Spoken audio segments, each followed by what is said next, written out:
चोर प्रभु जय जय माखन चोर। बोले श्री भक्तवत्सल भगवान की, बोले ग्राम देवी देवता की। सभी माता बहन लोग प्रेम श्रद्धा की आरती के बाद थोड़ा यथा स्थान में बैठे। आज के कार्यक्रम पर श्री गणेश करेंगे हम सब मिल करके। दोनों हाथों से आप लोग ताली बजाते हुए भगवान नाम संकीर्तन में सहयोग प्रदान करेंगे। और आज के इस गुरु पूर्णिमा जो है भगवान के गुरु पद पूजन और फिर कथा आदि का आप लोग अनुष्ठान करेंगे। यही आशा और अपेक्षा के संख्या में आप समय का दान करें। राधा मेरी स्वामिनी ओ मैं राधे को दास, जन्म जन्म मुझे दीजिए।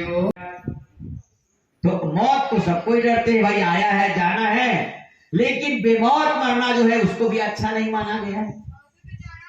देखते हैं हम लोग कई पत्र पत्रिका में पढ़ते हैं, बड़ा दुख होता है। तालाब नहाने गया बच्चा और बड़े बड़े को भाई बच्चा डूब जाए तारीफ की बात नहीं है। अभी ये कोई बाराती वगैरह कहीं किसी कार्यक्रम में इधर मैं देखा हूँ, ये इधर 2-3 दिन की पहले की बात थी कि इधर कहीं से शादी वादी फंक्शन किसी प्रोग्राम से लौट रहे थे, तो नहाए नहीं रहे होंगे, तो रास्ता में कोई गांव पड़े तालाब पड़े तो वहीं नहाए, तो नहाते नहाते डूब गया बोले।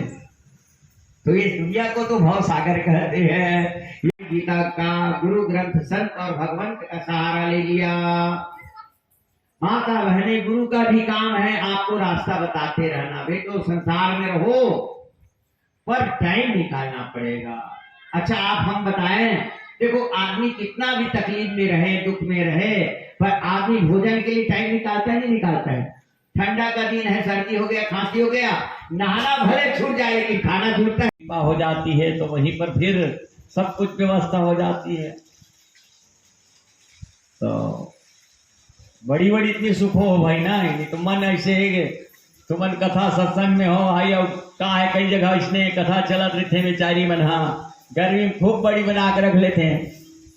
तो ये भी तब तक मनुष्य जीवन में परमात्मा को भला कैसे प्राप्त करोगे। गुरु की भक्ति बहुत जरूरी है।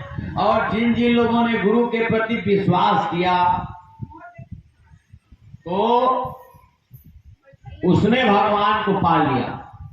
भगवान को सतयुग में भगवान प्रकट हो जाए। माता ज्यादा भक्ति करें, पूजा करें, गृहस्थ में माता मन तो संवत प्रकट हो जाए। द्वापर में भी आपने सुना भगवान कृष्ण के रूप में आए और कई ऐसी है।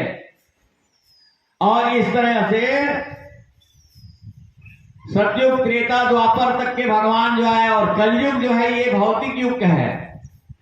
आज भी आप लोग भी मंदिर वगैरह जाते होंगे, घर में ना सांसारिक जीवन में आदमी जो है मोटर गाड़ी का बंगला यही भगवान से मांगता है। माता काकरो घर अच्छा नहीं बने हैं तो लोग सोचते भगवान सबके घर में टाइल्स मार्बल वाले हैं।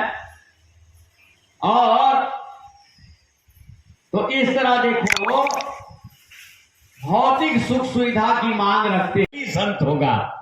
हमने क्या सोचा, आपका भाव देखो, हमारे छत्तीसगढ़ के भाव बुरा नहीं है माता, किसी के प्रति विश्वास करना ये छत्तीसगढ़ का काम है। हमारे छत्तीसगढ़ में भक्ति प्रेम दया बहुत भरा हुआ है। पर जिसका संबंध जीवन भर तुमन बहु बनाकर जातो, किसी की तो गोरी वाले देखना लड़का सबो करिए निकल जाही है। तो बहुत अच्छा होना चाहिए, रूप से ही नहीं स्वभाव से भी, आचरण से भी, उसमें गुण भी होना चाहिए। उस जमाने में माता जब मैं छोटा था ना, मैं 4 साल 5 साल 6 साल का, तो लोग कहते थे, संत लोग कहते थे बहु देखे बर जाफर महाराज तो 4 कदम चलाकर। तो बोला बड़ा तकलीफ हुई भाई, बहु चला ये सब कुछ है। तो जीवन से है ना, बचपन से यही सोचे कि भगवान हमको एक ही काम करना है, भगवत सेवा। और एक बात याद रखिए कि जिंदगी में मैं भी सोचता था कि पहले धन ही सब कुछ होता होगा। हमने भी किसी बनिया की नौकरी करी, क्योंकि कई लोगों को देखा, भैया पढ़ लिख लेता है बेचारे लोग, डॉक्टर इंजीनियर बन गए, दफ्तर दफ्तर द्वारे द्वारे ढूंढ रहे नौकरियां, और सर्विस रखते रखते बीती रे उमरिया। ज्यादा पढ़ा लिखा बच्चा है तो वो नौकरी करूंगा इस एक दिन पता लगा विवाह योग्य हो गई, बड़ी हो गई, विवाह हुआ तो उस कुल खानदान में उसके पिता ने एक तीर से 2 शिकार वाली जो है, ऐसा जो है तीर चलाने वाला युवा से उनका शिकार, ऐसा उसका संबंध जोड़ दिया जो एक तीर से 2 जीव को हत्या कर दे एक साथ। ऐसी जो है पता जब चली सबरी को, तो सबरी ने सोचा कि जीव ये संसार में 84 लाख योनि को सबको अपने अपने कर्म के अनुसार जीने का अधिकार है, सबको स्वतंत्रता है।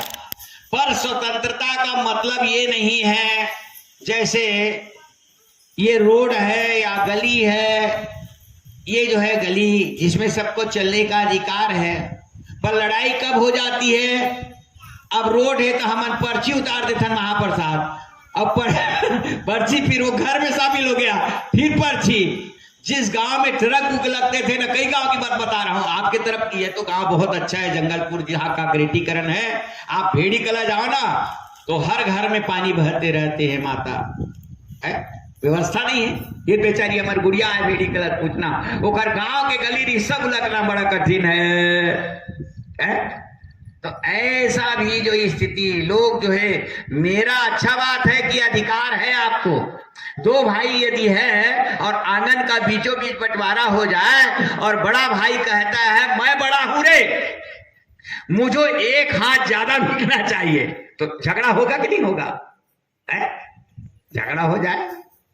तो इसलिए किसी के अधिकार जो है, किसी के, आप ऐसा कार्य समाज में करते रहिए जिसको किसी दूसरे को तकलीफ ना हो, वहीं तक की स्वतंत्रता है। अब रोड में चलना है, देखो भाई बहुत भाग्यशाली है जो बहुत लोग इस गरीब पंडित से जुड़ गए हैं। मैं किसी को चेला को कभी नहीं कहता, यहाँ आता हूँ, बहुत पड़ोसी गांव है, इधर से कोलियारा वगैरह जाना पड़ता है, पर मैंने कभी आपसे ये नहीं कहा कि मैं कभी आऊं तो प्रसाद व्यवस्था करो, ये करो। गुरु ही प्रसाद रूप है। पुराने जमाने के पंडित लोग जो है ना, अपने नाम के साथ प्रसाद लगाते थे दादाजी, शारदा प्रसाद, विष्णु प्रसाद, हमारे पुराने जितने, अब समय के अनुसार जो है उसे प्रसाद लगाना भी बंद कर दिए लोग। और इसलिए मुंह से निकला बेटा राम बोलो, राम बोलो, ऐसा 3 बार राम बोलो, रो नहीं राम बोलो। और संत रामानंद जी बेचारा बच्चा तो बच्चा था, रोते उसी पचरी में पड़ा था, उधर अपना डुबकी वगैरह लगाया, और संत रामानंद जी सोचता है ये बालक किसका है, यहाँ क्यों पड़ा है। ऐसा जब देखने का विचार किया तो अंतर ध्यान बालक दिखा नहीं। अब ऐसा लगा कि उसे कोई आया रहा होगा सुबह स्नान आदि के लिए, बच्चा को सुलाकर नित्य क्रियाकर्म में कहीं चला गया होगा और आकर उठा ले गया, ऐसा मान करके बेचारा रामानंद जी अपने गुरु पाठशाला में लग गए। फिर वह बालक गया, जाकर के कहे कि गुरुदेव अब मुझे पढ़ाओ। तो गुरुदेव ने पूछा कि अरे तूने माता पिता का नाम पूछाया? उन्होंने कहा नहीं गुरुदेव, आपने तो मुझे नामदान पहले ही दे दिया। तो बोले मैंने नामदान? तो बोले महाराज आप सुबह सुबह स्नान को जाते ना, और एक बच्चा के शरीर में जैसे ही पैर पड़ा तो आपने जो है उसी समय राम राम बोलो बोल दिए। तो आपने मुझे दीक्षा दिया कि नहीं दिया महाराज? तो संत रामानंद जी को भी लगा कि ये बालक कोई साधारण बालक नहीं है, इसको एक कोने में रख लेना कोई बड़ी बात नहीं है। तो उस जमाने में क्या करते थे, गुरुकुल पाठशाला में ये बेचारा कबीरदास जी को रख लिया, और कबीरदास जी को रख लिया तो इस बच्चे को छोटा सा काम दिया। वो क्या था, अब उस जमाने में ये ब्रश मंजन नहीं थी माता है, तो क्या करते थे लोग, दांतों करते थे। मुख की पवित्रता दांतों से है, और जब तक दांत है तभी तक है नहीं, दांतों की जरूरत है, और दांतें नहीं है का कट जाए है। तो याद रखो शरीर तभी तक स्वस्थ रहेगा जब तक दांत साथ दे दे। तो संत जितने भी आश्रम में जितने भी बालक वगैरह थे सब उच्च कुल के थे। तो बालक कबीर से कहा कि ऐसा करो, इन सारे आपके मित्र सहपाठी के लिए तुम दातोन की व्यवस्था किया करो। तो इस तरह से जो है बालक कबीर जो है बड़ा ठाड़ वाड़ से रहता था, कोई काम नियम से नहीं करता था, और कितना समय उठ करके चला जाता था और जा करके वृक्ष से एक ऐसा कौन सा मंत्र पढ़ता था। तो वो दातोन आप स्वरूप, जैसे हमने सुना है गर्मी के दिनों में अक्सर जो है जंगल इलाका में वो महुआ नहीं गिरते बाबा जी, टप टप ऐसा वो दातोन गिरता था। अब ये कुछ बालक लोग पूछे कि कबीर तू कितना समय उठ जाता है और उठ करके ये दातोन लाता है, पता ही नहीं लगता। तो कुछ लोगों ने देखा कि देखो ये कबीर की चतुराई, देखते हैं ये किसको मंगाता है, किससे क्या करता है, जाकर ले आता है बड़ा जल्दबाजी में, तो इसकी परीक्षा लिया जाए कहे। तो कुछ बालक लोग जो है गुरुकुल पाठशाला के लोग देखे, तो जैसे ये बबूल वृक्ष के पास जाता था तो मानो आप स्वरूप गिरता था ये चमत्कार को, और कोई शराबी चलता था ऐसे दातोन आप स्वरूप चलता था झूमरते हुए। तो बड़ा जो है रहस्यात्मक ढंग से ऐसे कृत्य को देख करके एक बड़ा विद्वान था उस जमाने में, उसका नाम था मछिंदर नाथ। तो एक दिन वो मछिंदर नाथ आया संत रामानंद से और कहने लगा कि हमने सुना है कि आपका शिष्य बड़ा ज्ञानी है, ये कबीर जो है इससे हमारा सत्संग हो जाए, ये कबीरा से हमारा सत्संग हो जाए। तो संत रामानंद जी ने कहा बड़ा अच्छी बात है। तो क्या किया संत रामानंद मछिंदर नाथ, उसने वो त्रिशूल रखा था बाबा जी। कई लोग साधु लोग आज भी उसकी परंपरा है, कई साधु लोग त्रिशूल वगैरह रखते हैं, उसको गड़ाया और गड़ा करके नोक में जाके बैठ गया। और मछिंदर नाथ कहे अरे कबीरा पहले बराबरी के दर्जा में आ जा फिर सत्संग करेंगे कहे। तो जुलाहा घर में जो है पैदा हुआ था बेचारा कबीरदास, तो क्या करता था, सूत को जो है ऐसा एक गड्डी तैयार कर रहा था बोला, और जब वो गोला तैयार कर रहा था तो गड्डी को ऊपर की ओर फेंका तो गड्डी ऊपर ही लटक गया। अब ऊपर लटक गया तो उस धागा के सहारा में कबीरदास ऊपर बैठ गया। बहुत ऊपर जब देखा तो मछिंदर नाथ ने कहा अरे कबीरा तू नीचे आ जा कहे, ये वाले काम नहीं करेंगे कहे, दूसरा सत्संग करेंगे कहे। तो क्या किया, वो नदी ले गया और नदी में जाकर के कहे चलो अब एक दूसरे से छू छुओल खेलेंगे कहे, तू मुझे पकड़ ले तो तू वो मेरे से बड़ा और मैं तुझे पकड़ लूं तो मैं तुझसे बड़ा। तो इस तरीका से जो है वो छू छुअल का बात करता है और सोचने लगा चल दो कि क्या भैया। लेकिन इस जीव को आत्मा से परमात्मा से मिलाने वाला तो सद्गुरु ही होगा। आत्मा को परमात्मा में मिलाने का काम, इसलिए जिसकी माता पिता है वो तो उससे बड़ा भाग्यशाली है ही नहीं है। लोग गाते भी हैं सब कुछ भूलो मगर माँ बाप को कभी मत भूलो, पहली बात। दूसरी बात, जिसकी माता पिता यदि दुनिया में नहीं है, चल बसे है, उसके लिए तो केवल गुरु का ठौर है। जग रूठे गुरु ठौर है और गुरु रूठे नहीं ठौर। इसलिए गुरु ही सब कुछ तुम्हारे माता पिता की तरह है। आप अपने जीवन के दुख किसको बताओगे? केवल अपने गुरु को ही अपने जीवन की समस्या बता सकते हो।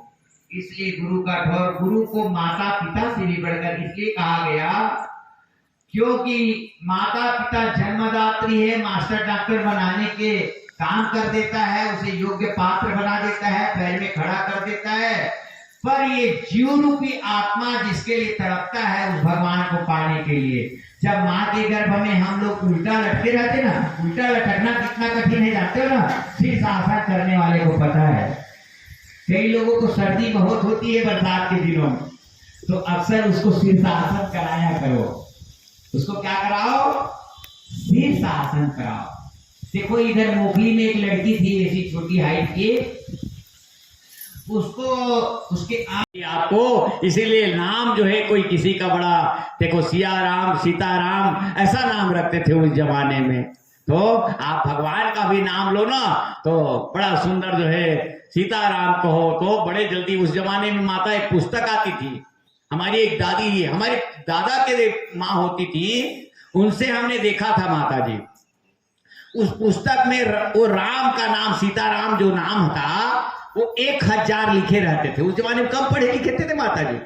तो बेचारी क्या करती थी, हमारी वो जो हमारे दादा के माँ, उतने दादी बेचारी बहुत, उनको हमने देखा है। तो वो दादी क्या करती थी माता जी, स्नान के बाद ऐसी आप जैसे बैठ जाते थे और उस पुस्तक में केवल सीताराम लिखा था ना, ये कोई बड़ी बात नहीं थी, पर पढ़े लिखे नहीं थे ना उस जमाने के लोग, तो एक एक क्षण शब्द में हाथ उंगली रखती थी और 1000 बार उसके नाम लेने पर ही भोजन करती थी। ऐसा नियम बना लो जीवन में, गृहस्थ में नियम होना चाहिए माता जी। जैसे आप जो भोजन बनाते नहीं, एक माँ द्रौपदी के नाम आपने सुना होगा, द्रौपदी के नाम सुने ना माता, 5 पांडव की एक पत्नी। समाज बड़ा अच्छा है दादाजी, अभी को आकर यहाँ बैठे रहे बेचारी है, मैं आपके गाँव आए कहिए, वो हमारे एक जन बेचारी ओकर मौसी माँ कर दया से एक जन बहनी ओकर वो रोड में वो बेचारी अपन भाटा भोतरा लड़का मतलब छोटे छोटे रखे। तुम्हारे साहू समाज अत्येक पत्नी थे माता जी, हमारे सब पंडित आदमी हम तो एक जना रखे की सोचन माता, जबकि तुम्हारा अत्येक काम देता गांव भर में मिलके मोर घर 18 बोरिए इसने मारे चावल है, तुम्हारे घर धान चिरा में हुई कहा कर महाराज, वो हर महीना 35 किलो मिलते हैं, आदमी का धान लगाई। वो जमाना में बड़ा आर्थिक पूजा, सकल शास्त्री सची फल प्राप्ति कामा। और बाहर चावल फूल को छोड़ दीजिए, चावल फूल थोड़ा रखे हो तो छोड़ दो बाहर में। बोलिए यज्ञ नारायण भगवान की। तो थोड़ा जोर से जयकारा बोले कर हूँ भाई, स्वाहा से बोलूं मैं, स्वाहा बोलूं, क्या बोलूं तुम्हारा, स्वाहा बोलूं तब भगवान मिल ही रही हो। अमहू जब याद हो भगवान कैसे पाही। हाँ कालवती बताए वहां पर साहब, कालवती थोड़ा पकड़ लो ना, बते करें और दिया है बलत से बोला थोड़ा से में थोड़ा भूल दूर के महाप्रसाद। भगवान की स्मरण करो, सूर्य भी अग्नि के समान है, इसलिए सूर्य देवता के मन से ध्यान करो, अग्नि देवता के ध्यान करो। हे अग्नि देव भगवान, आपके बिना संसार के कोई देवी देवता को आहुति नहीं मिलती है, इसलिए इस यज्ञ में आप अग्नि रूप है, आपके ही द्वारा समस्त देवी देवता को आहुति मिलती है, आप प्रकट होइए।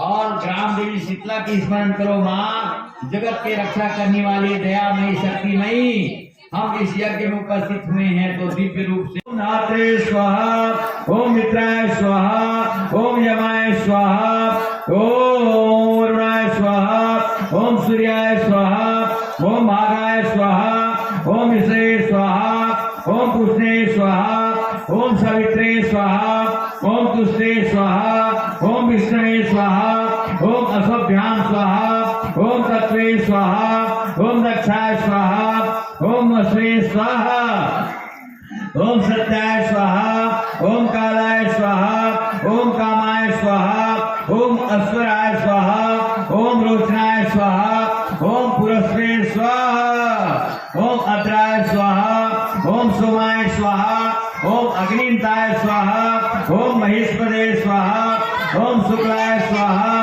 वेदश्रृंगाय स्वाहा, ओम कश्यपे स्वाहा, ओम अत्राय स्वाहा, ओम भरद्वाजाय स्वाहा, ओम विश्वामित्राय स्वाहा, ओम गौतमे स्वाहा, ओम जगदमे स्वाहा, ओम वशिष्ठाय स्वाहा, ओम शेषाय स्वाहा, ओम कर्कटाय स्वाहा, ओम महाकर्कटाय स्वाहा, ओम पद्माय स्वाहा, ओम शंखपालनाय स्वाहा, ओम कदम्बलाय स्वाहा, ओम पिसेभ्यै स्वाहा, ओम गुहेभ्यै स्वाहा, ओम सिद्धेभ्यै स्वाहा, ओम हाय वै स्वाहा, ओम हृत्कै स्वाहा, ओम मेनकै स्वाहा, ओम उर्वशै स्वाहा, ओम तिलोत्मै स्वाहा।